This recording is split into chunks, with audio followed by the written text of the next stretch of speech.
We are live 364 days a year. What are we doing here? If Dom turns at SummerSlam, I'm shaving my moustache off. I told you, if that happens, it's going. My lip is cold because of a stupid bet that I made with YouTube. Oh, good.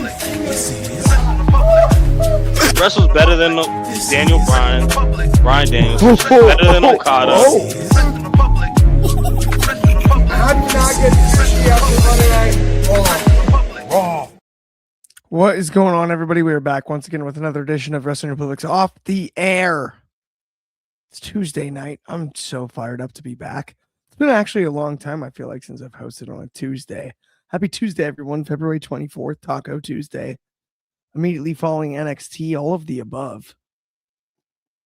I can't do this without one of the best crews in the business. Let me introduce them to you really quick. First and foremost, let me send this one to Louisville, Kentucky, to a guy you should do, and I always forget. What is it once again? Good morning, afternoon, and evening. It's the guy you should believe in. It's your boy Dryzzy, the wrestling plug. You don't know what to watch. I got you. Great show.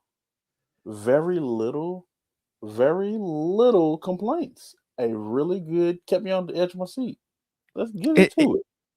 Yeah, I'm with you, man. It was just a lot. If anything, there's a lot at once. And speaking of, we have one more guy hanging out with us. It isn't the Tuesday Night Delight. Get your twos up for Shoddy, though, just because, you know, he is the Tuesday Night Delight. But I get to send this to my hometown, it's my favorite thing. Chicago, much love. And better yet, I'm going to be there this weekend to hang out with my good friend Davis for Elimination Chamber. But before that, we're going to break down NXT from tonight. How are you? Good. I got the twos up for Shoddy, but I also got the twos up for your two-time women's champion, JACY Jane. Let's get into it. I'm excited. Absolutely. We've got a lot to unpack here. First and foremost, though, let's talk about JACY Jane. As you mentioned, Sol Ruca versus JACY Jane. Title on the line, all of the above, all of this. ZARIA F5's Sol Ruca immediately. And ZARUCA is over. There is no more. As far as we know. That's basically where we're at on this. Dryzzy, you got to talk to me about this because obviously our resident JACY Jane fan here, Davis, has a lot to say about this one. But I know you do as well. I got to ask you, man. Sol, is it time to just send her to the main roster? Or is this a sign that there's going to be a rivalry with ZARIA? Is this just a turn that means that ZARIA and JACY Jane is the future? Or is this something broader than that? We have been asking for this for a while now. I was starting to wonder if they were even going to do it, if they were going to do like what they did with Fraxium, where they'll tease it all the time that they're going to turn, but no, it doesn't happen. This needed to happen. I really feel like Sol is, outside of the Kalani Jordan feud, hasn't really had any major ones that you could really stick your teeth into. Nothing you could really get your gnaw on or anything. This is going to be that. There's so much emotion involved in it. There's so much envy and just rage from ZARIA. This is the monster ZARIA was always supposed to be before they humanized her, before they made her Sol's girlfriend. And I'm absolutely happy to see this happen now. We're going to sit there and see ZARIA truly start destroying people. We're going to probably start getting back to the days of squash matches. She's going to start squashing the Evolve girls. And this is how you build up a monster in the women's division. Something that NXT's women's division, and I'll even go as far as to say the main roster doesn't have any true monsters. There are women who wrestle big, but there's no actual monsters in the women's division. So this is needed for ZARIA. This is needed for Sol. And I believe this will be the send-off for Sol. She's probably going to end up winning a big standing delivery match against ZARIA, and that'll be her send-off into the main roster because we know the Rocket with her name. There's a name on the back of a Rocket ready to take her to the top of the women's division on the main roster. You just got to get her there first. Yeah, I hear you there 100%, especially with Sol Ruka. And I think this should be the logical send off. I actually don't want it to turn into a Zarya versus Sol rivalry in the long run, or even like a NXT title run, really. I think Sol Ruka is destined for the main roster. I'd actually love her to be a Raw after Mania call up, personally. That would be That to me makes a ton of sense. Now, we got a few comments here I want to run through really quickly. Number one from DCX Warlord. This is the second time one of my favorite tag teams have broken up on NXT. I know, dude. I was super gutted when Briggs and Inamura broke up. Myself as well. I don't think that's who he's talking about. But either it's gonna happen. We saw it. It was coming. The writing was on the wall. It was just a matter of when they were gonna do it. It was. And we've got DCX Warlord also here with Davis is excited, and I know he is, because JC Jane picked up a big victory here. But what do you think it means? Is JC Jane now just sort of the queen of NXT? Is that what the future looks like to you for JC Jane? Because you have been her biggest advocate, as far as I know. First and foremost, let's address a couple things. Congrats, JC Jane, on a well-deserved title win. Let's address last Wednesday with our Mount Rushmore of Bees. Let's give everybody a great one. Believe in JC Jane and being the greatest NXT women's champion of all time. Now that we have got that out of the way, I am so excited for Sol Ruka and Zarya going forward with. This is going to be such a great stand and deliver match. I honestly think we now have our stand and deliver main event. What this means for Sol Ruka, go to the main roster, go do better things than the NXT, because you have already graduated there. With Zarya, she needs to just run a gauntlet on NXT for the years to come. I'd give her maybe a year and a half on the NXT scene to fully develop.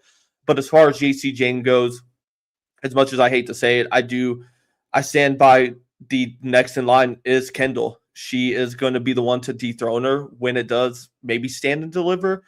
I think JC Jane's also ready for the main roster with that whole group. But as it stands right now, we are staring at a potential, the greatest NXT women's champion of all time. And I think it's a conversation we need to have seriously. JC has been awesome carrying the belt. There's no doubt about that. And they announced it. Zarya will take on JC Jane next Tuesday night for the NXT Women's World title. That's going to be an interesting match. Something I do really quickly want to unpack before we move on from this topic is I really don't want Sol Ruka to interfere in this match. I just think it's too obvious. And if you're trying to set up Zarya, Sol Ruka, yeah, that's fine. Okay. But it better be Sol Ruka's last match on NXT against Zarya, maybe stand and deliver Mania weekend. The one thing I don't want them to do is something I was very against them doing with the Blood feud of the year of 2024 and Drew McIntyre and CM Punk. I know a lot of people were clamoring for Drew to have the world title and to make CM Punk and Drew about the world title, when it's not about a world title, it's about a blood feud. This is what the Zarya Sol Ruka feud is. It's a blood feud. My biggest fear here, and if Sol Ruka doesn't get involved, if you do pull the trigger on Zarya being the champion to set up a Sol Ruka, Zarya champ, Sol Ruka wins the title at Stand and Deliver, I feel like that can hurt the feud a little bit. It becomes more about a possession more than a blood feud. And that's something I don't want us to run into at Stand and Deliver. I do. I agree with you there. Go ahead. Kind of like what happened with Izzy and Tatum. That one started off as a blood feud, and now it's transitioned into, I want your North American title. Mm-hmm. Like, where did that come from? Like, no, y'all were like battling for blood, like justifiable Hell in a Cell match. But here we are. Now we're fighting over a belt. I'm with you there. Okay, let's pivot really quickly into. So we had a lot of title changes and interesting stuff going on tonight. Let's do one, pun intended. Let's speed through this topic really quickly because we had Jasper Troy and Eli Knight and Ilya LaFleur. And Ilya LaFleur comes out on top with the speed title in the speed format and all of the above here. Or did he win the speed title technically? He did, right? Yeah. He did. He stole it. He's this new speed champion. It's like I felt stunned by it. This is the funniest part. They're trying to tell you with the clock and everything, the whole deal. And all I can think is I'm like hardcore title, 24/7 title, all this other stuff. I get distracted for half a second. We have a new speed champion.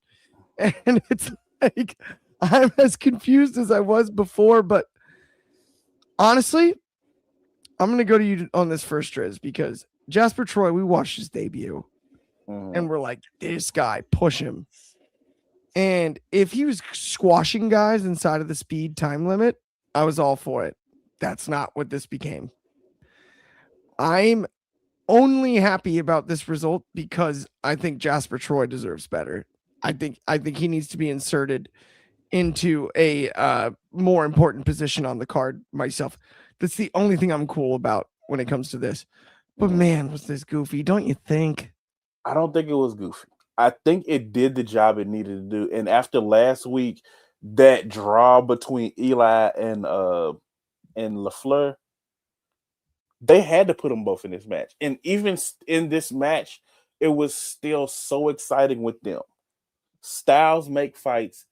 Elio and Eli Knight did such an incredible job. I want to see them go at it again, head to head. No belt, no time limit, none of this thing. I want to see that now because they did so much in 3 minutes. They've done so much in 7 minutes.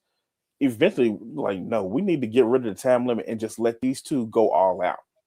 They stole the show in the match. Yes, Jasper Troy is in it. And honestly, his matches, his speed title matches are kind of the equivalent of what Noam Dar's Heritage Cup matches were. Like, it only works when he's in it doing what he does. Jasper Troy, a big monster, squashing people fast, is the only way it really works for him. Other than that, I don't want to see it.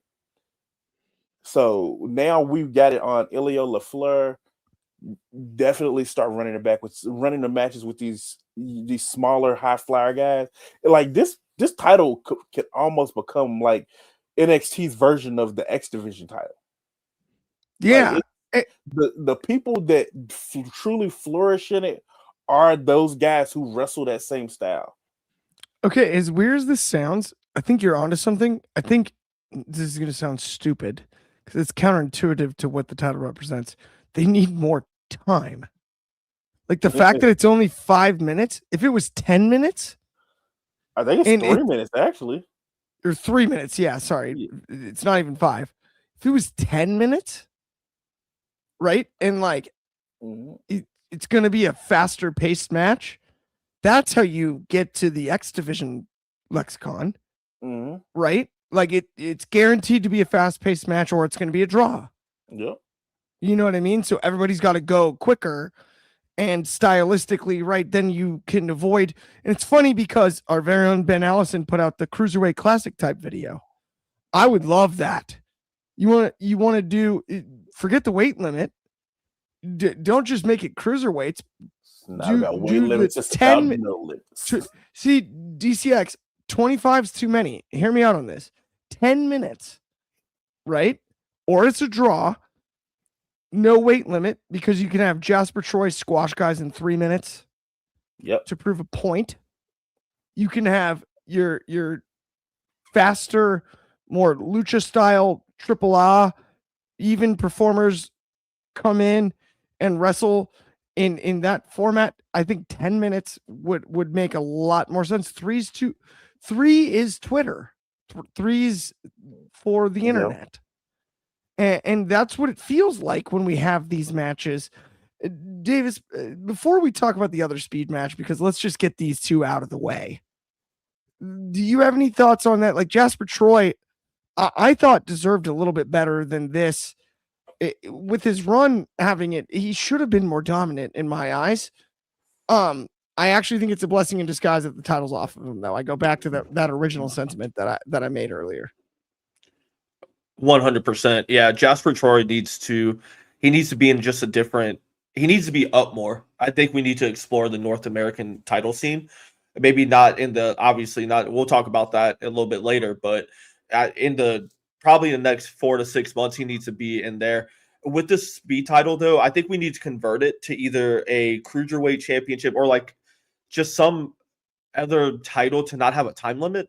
I think when strapping a time limit on, and I loved it as a Twitter kind of ordeal, but I think when you put this on the main roster, I think we need to strip it of the time limit and just let good matches happen. I think with that time limit, you do restrict it, and I mean, obviously you got so many good wrestlers that are already vying for it. Take the time limit off. Take the time limit off. Let them go. Let them have a. I wish, and I said it in a comment on the actual video. If y'all haven't seen it, go check it out. Go watch Ben's video. I want them to run that. Figure it out. Run that cruiserweight. I think the Cruiserweight Classic is great, but my only argument would be if you just take the time limit off the speed title, it means nothing there, and then you have to put the weight limit on it. I like the idea of actually just a time limit, right? And Like what presenting a different AEW style. does for what AEW does for their title matches. Like you have this time limit. Yeah. Like, After 10 minutes, it's a draw if nobody Yeah. wins. Right? Like, I don't know. That one's interesting. Speaking of speed stuff, though. Oh, man. You're already blocked. Thea Hale. Our good friend Thea Hale picks up a heck of a victory with the help of our other friend Jada Parker. Blake Monroe, man, just a tough showing at the end of the day. Obviously wrestled as well as you could ask, and nearly within the time limit, nearly won the match, but nay, Jada Parker interferes and Thea Hale once again gets the best of Blake Monroe. Maybe I come across as biased. I thought this match was booked perfectly. And I thought Thea Hale was the rightful winner and Jada Parker's interference was perfect. Davis, I'm going to ask you first, and then I'm going to ask you, Dryzzy, about this. Davis, what were your thoughts on, just another difficult loss on a Tuesday night for Blake Monroe? So on the surface, you look at it as okay, Blake lost. They booked her to lose. What's going next? A loss can be a win sometimes. With this one, with Jada Parker getting involved, obviously they're gonna explore that feud even more with more great matches. Both are great stars, can wrestle at a high level. With Blake losing the way she did, it's not a loss in Blake's book. This could actually grow her into. She came in with so high of expectations to where I think the NXT audience held her on a pedestal that she just wasn't there by herself yet. And that's okay. That's completely okay. She's still growing as a star. She's still very young in the business. I want to see her explore this Jada feud going into Stand and Deliver, come out on top, go after the NXT women's title, have a feud with my prediction with the Kendall Gray being NXT women's champion, and just explore that side. She's very young. Obviously, Blake, we last time I was on the show, we talked not so highly of you. I apologize for my words. I did not know ball. I know ball now. So Blake, take this as my apology. But no, all seriousness, I think Blake, her loss tonight was good. It was a good situation because it gets her in a bigger situation other than a speed tournament. She's bigger than the speed tournament. No offense to that tournament, but she needs to be in the title scene. Right. Yep, title scene. And so Dryzzy, I would like to direct a very similar question to you. Obviously, this is the second major victory Thea Hale on Tuesday nights has picked up over one Blake Monroe. Some would say she's on a bit of a skid, right? Blake hasn't won any real big matches of late, taking a lot of losses here, including two key losses to Thea Hale in the championship picture. Do you think there's anything that we should worry about? I don't think it's something we should worry about, but there is something I do want to point out about this character. This character's shelf life only starts working for everybody when she turns into the lady from hell. When she starts getting evil and conniving and just a monster. That's when it's fun to watch Blake Monroe. But the one that's doing what was it, Bewitched cartoon with the thing and the pose and that's not necessarily seeming to do anything for it. It's almost it's doing her a disservice, as we know how good of a wrestler she is. I'm not the biggest fan of that, but once she gets to that point where she's in red and she's just doing evil shit, that is when Blake is at her best. And I don't know if they can find the happy medium between that, because it does kind of flirt a little bit with what Tiffany Stratton does as well.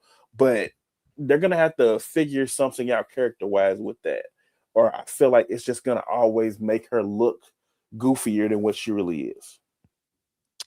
Yeah. I mean, hey, I hear where you're coming from, and I like the positivity. And Blake's been really good in certain places. I will say this.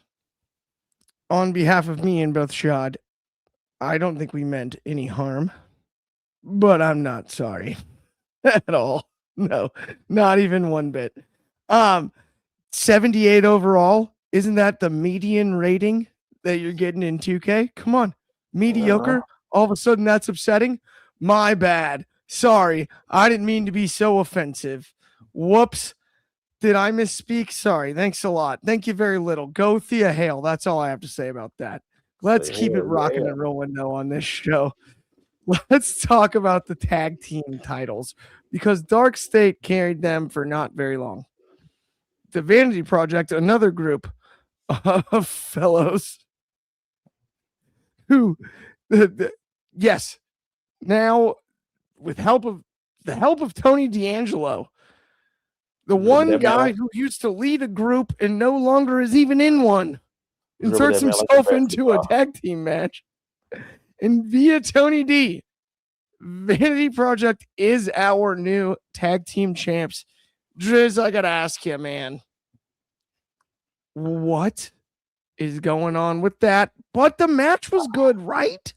The match was good, but what I'm noticing now, 2 weeks in a row, the Vanity Project is falling into victories. Last week, they won number one contendership off of a whole bunch of chaos and Smokes getting knocked on to whoever she pinned for the win. This week, kind of the same thing.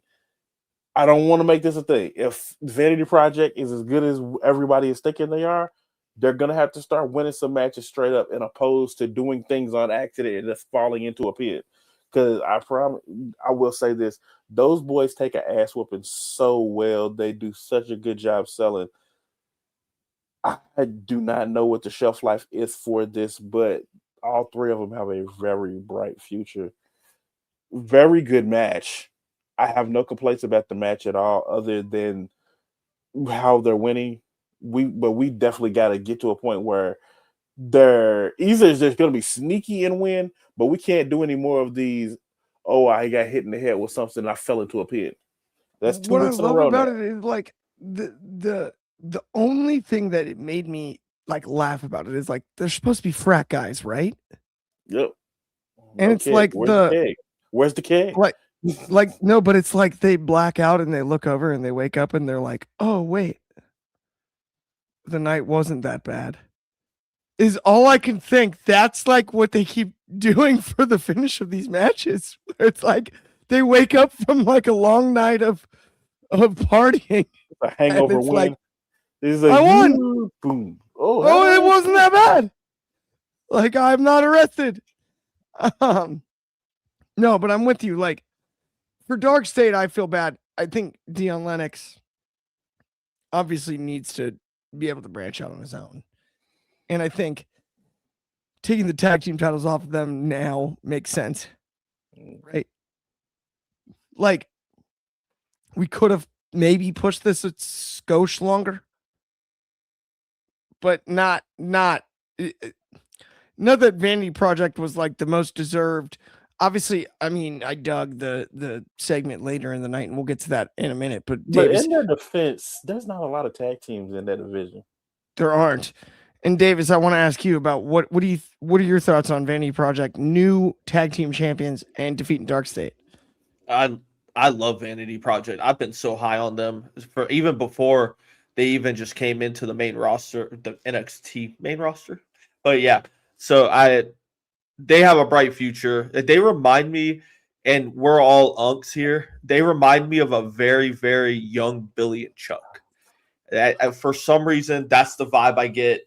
I love it. I love how they are just giving off like you said, that blackout vibe to where like they just wake up to a win. I love it. I kind of hope they keep doing it. With the Dark State, it's one of those, I love them individually, I hate them together kind of ordeal. With Dark State, and I remember so many people were comparing them to the Shield, and then so many people were comparing them to Retribution. And when this is all said and done, I think they are a worse version of Retribution, in my opinion. They just need to branch out. Okay, individually. I'm going to say this. The first half of that statement, I've never thought was more eloquent way to quantify Dark State. I love them individually. I do not love them together. Worse than Retribution, no. Yes, I have a soft spot for Mia Yim, Dijak. There were a lot of, but Slapjack, stop it. The names, stop it. Dark State was never that bad, and didn't have him on the main roster.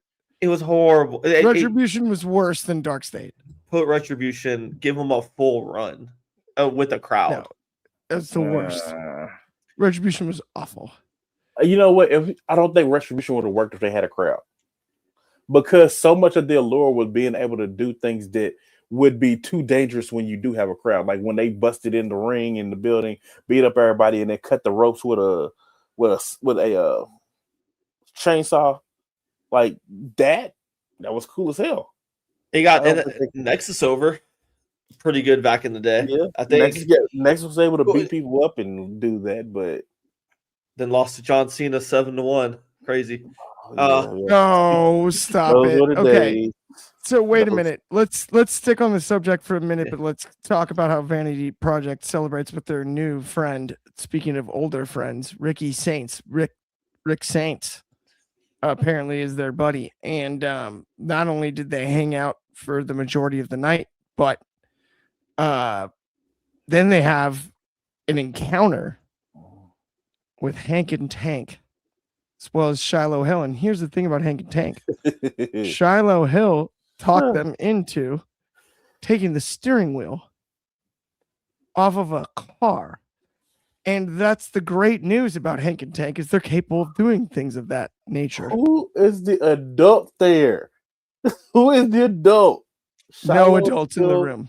Shiloh Hill just doing stuff. And Hank and Tank are like, well, he told me to do it, so I did it. Like, where you need an adult, sir? Honestly, my favorite part is they never really showed what car they took the steering wheel off of, but it was like a racing steering wheel. Did you notice? Those cars. It was like one of those expensive like racing, like that was off a sports car. I guarantee it's like, her. Just get. They're like, we need a steering wheel, and they got way too expensive of a one for the scene. Oh no, that's a steering wheel. It's like, wait a minute, why does it have the racing stripes on the side? That one's outstanding. I mean, look, this was one of those episodes where there was so much at play. I'm cool with this. The 3-on-3 is announced, the 6-man tag between Shiloh and Hank and Tank and Vanity Project for next week. That's official. That was made official at the end of the show. one standout before we get into sort of like our main event of the evening here. I really, really, really like Mr. Stone's work as GM. And that is no knock on Ava, but he was in a lot of segments tonight. And I thought he handled it really well. It's funny. The comedy's there, right? I'm not trying to make this a comparison thing at all because I thought Ava did an amazing job as GM in her time, right? We've been covering this, Drizzy, what is it for like almost 3 years now? 3 years now? Yeah, like every Tuesday night. No knock on Ava in the least, but I do think Stone has done a heck of a job since he's taken over in his role where it's like, yeah, it feels very old school wrestling-ish. Yeah. In a way that I think is going to benefit a lot of talent. I don't know. What are your thoughts on that, Driz? And then I'll ask you as well, Davis. I don't know how I feel about it. Honestly, I don't know how I feel about it. I'm not even gonna lie, I went blank for a sec. Yeah, it's just like one of those where it's like, I think he's done well. I don't know. Davis, what do you think? One of the things I was actually thinking about it watching the show. It's been very seamless. It's kind of like if you're going to get a new, like if you're at work or somewhere and you're getting a new boss and like your old boss is like, everything's going to be okay. But you're like kind of in the back of your head, like, okay, like you have your reserves on like if it's going to be okay. And honestly, like it's just been very seamless. It's two different people though. And that's what I love about it. It's been good, but it's not been the same, if that makes any sense. Right. Ava was very good at what she did for her. Like, obviously, she's not going to be perfect. In my opinion, she was one of my favorite GMs. I just like that. I just like her like demeanor she brought to the program. I'm not a big fan of Adam Pearce because he blocked me for no reason. But it's literally no reason, guys in the comments. It's literally no reason. I made a comment about tickets, and he, with Stone, he's got a very good demeanor as far as like he's got like that comedic effect, and I think it's going to carry. Kind of reminds me a little bit of Tony Khan, just a little bit. I know I'm breaking a forbidden door here, but just a little bit. I like you know what I like about his delivery is everything he says sounds like he's stressed. He is. I think that's the brilliance, though, right? Like it to me, part of that is like, okay, that's really entertaining. I give him credit where it's due. Go ahead, Driz. I'll give you it. Ava never sounded like she's just over, like this is too much for her ever. It just sounded like she's over it all the time. She's pissed off all the time about it. And I don't know if that is she had a subtle sarcasm that kind of just her one-liners for it made it work. I don't see that with Stone. And honestly, I don't necessarily. We're still like maybe 2 weeks into the new Stone era, I'm assuming. Yeah. But I feel like the NXT GM role doesn't really have like a thing. It doesn't have like a well, it's where weird you have because a heel, you go all the way. Or something like just something that makes them stand out like that. You just kind of feel like they're their own figure. Even when William Regal was the GM of NXT, it wasn't nothing. He would show up every couple of weeks. He'd make a match. He shows up in November, War Games, and then that's it. You don't really get too much from the GMs. I think Ava was the only one that really gave a little different, more of a character to it. But even Stone's, I don't see that. And it might also just because I still see Stone being Robbie E and having bro-offs in the ring and stuff like that. I don't know. Yeah, it is hard to get past that. The history there, no doubt about it. Let's talk really quickly, though, about Keanu Carver just absolutely smashing Sean Legacy. Yeah. I mean, Keanu Carver, how good? Seriously, that suplex power slam combo, like, man, you can't even make it up to the moon in my eyes. Am I wrong on that, Driz? No, his intensity is unmatched right now. I don't think there's anybody in WWE that is matching his intensity. And right now, it's just all intensity. They're clearly still working on a moveset things, the Deontay Wilder look and everything, like they're still working all the kinks out of him. And so this isn't the final form. This is not his final form. He's gonna get better when you start adding the little things, the moves to the intensity that you see in the ring. So it's he's on the right road. He's on the right path. I love it. Genuinely. Now let's talk about another thing that I love that everyone knows that I love. Ethan Page, North American champion. The fact that you love Ethan Page. It took so long to get you on the bandwagon, but now you're here. Ethan Page and his friend Ricky Saints and Vanity Project. All of them from the Nightmare family. Remember them? When you hear Remember them, them?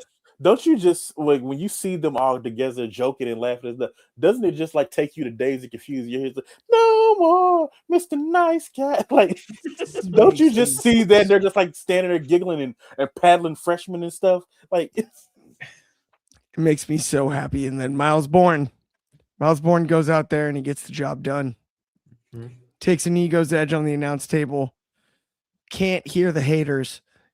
Gets the job done. New North American champion. Beats all ego Ethan Page at his own game, despite run-ins from Ego's friends, the Nightmare family, Ricky Saints and the Vanity Project, all those guys, all Cody's buddies, running in to help Ethan Page, his buddy.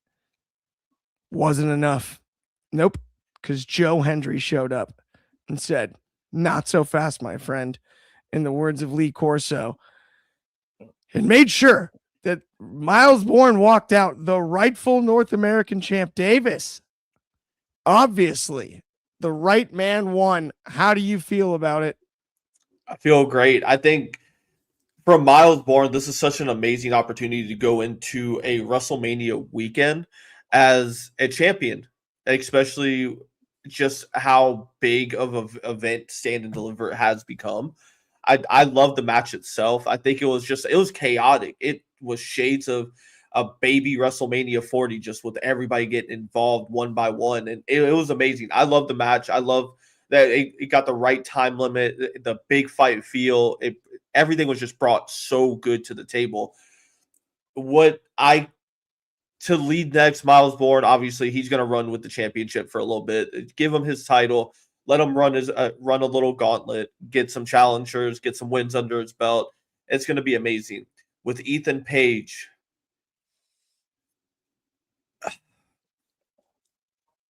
I'm going to make a hot take here. Uh-oh. I think he is going to be in Chicago. No. I do. With Ethan Page, he's done everything he needs to do on this main roster or on the NXT roster. What else are you going to give him? You're going to give him maybe a Joe Hendry, Ricky Saints, triple threat? Maybe. I was thinking like a wet nap or like a cloth to get his tears. Because in the words of our friend here, Mary, it's been a rough week for Canada. It's been a real rough week for Canada. I was thinking maybe something to, wipe the old tears from out of the way. I don't know. Chicago, maybe that's a big call, but Dryzzy, what are your thoughts on Miles Bourne dethroning the finger quotes greatest North American champion of all time? Officially, a product of the Nightmare Factory. He is the longest reigning NXT North American champion.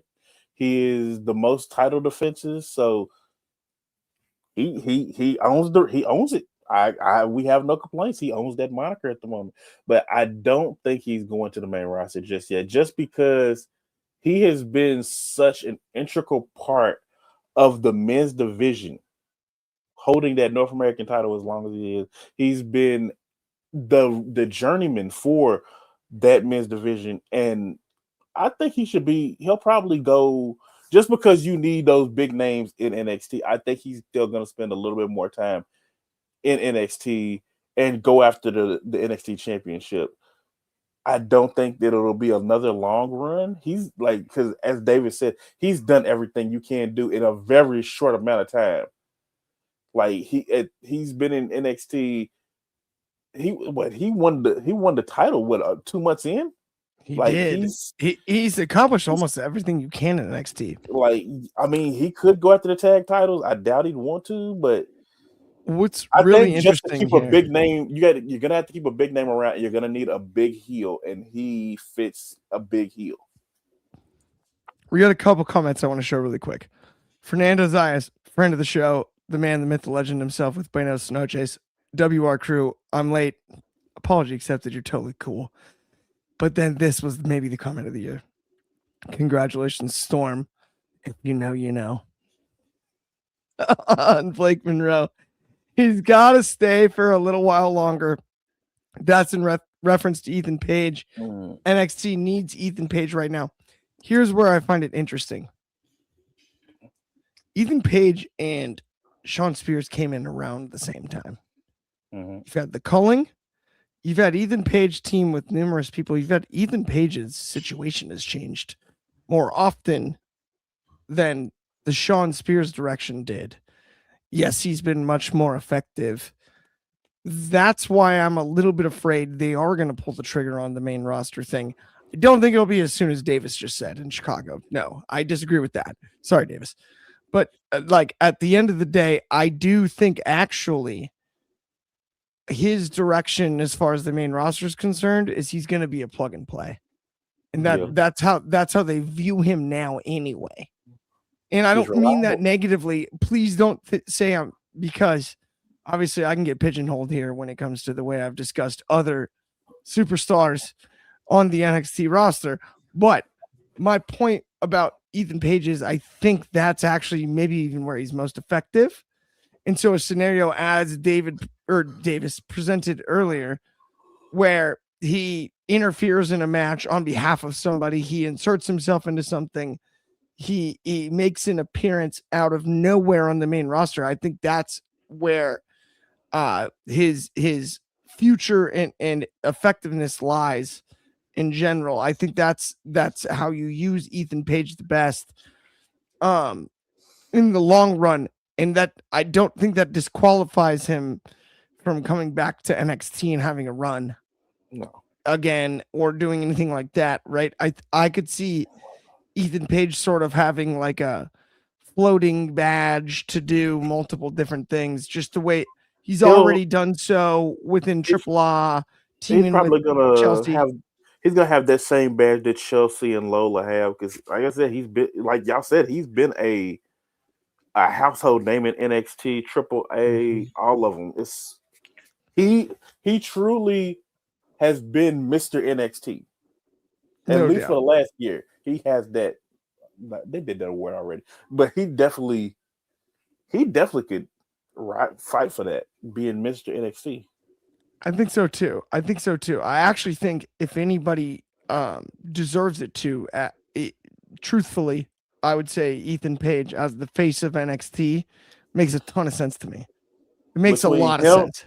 And Davis is going to be happy about this. Between him and JACY Jane, one of them, there you go, definitely should be the face of NXT. I mean, heck, we got to end the show with that. Come on, guys. With that, how many times have we agreed that much? With that brings us to the end of the show. Thank you so much for tuning in. As always, on behalf of me, Clark, Davis, Dryzzy, everybody here at WR, thank you so much. We'll be back same time, same place next week. We've got the daily coming up. We've got all kinds of good stuff coming up. Grappling for Position. If you haven't checked it out, make sure you do so. If you haven't looked at everything else we've got here at WR, there's a lot of good stuff going on.